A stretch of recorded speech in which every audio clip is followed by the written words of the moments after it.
Unstoppable missiles strike, and a region holds its breath. Tonight, the Middle East stands on the edge of a dangerous new chapter. Iran has unleashed what is being described as its most devastating missile barrage yet, targeting the very heart of Israel. In Haifa, chaos and destruction.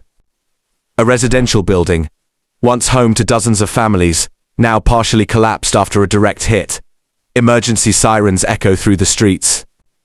Smoke fills the skyline. At least 4 people are confirmed dead, but the number of missing continues to grow. Rescue teams are digging through rubble, racing against time and fear. But this is not just another strike. Military analysts say Iran may have deployed advanced cluster munition systems, weapons designed to scatter multiple explosive payloads over a wide area. This dramatically increases the scale of destruction and makes interception far more difficult. Israel's air defense systems, long considered among the most advanced in the world, appear to have been overwhelmed in parts of this attack.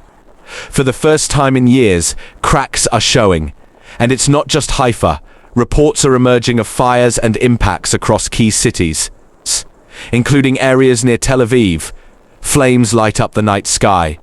Families are sheltering underground, and the psychological toll is mounting just as fast as the physical damage. This is no longer a contained escalation, this is something bigger. The big question now, was this a message? Or the beginning of something far more dangerous?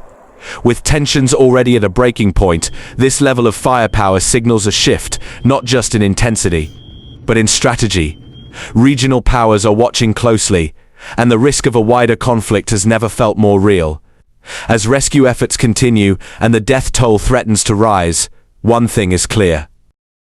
The rules of engagement are changing, and if this escalation continues, the consequences could extend far beyond Israel and Iran. Unstoppable missile strike. But what comes next may be even harder to stop.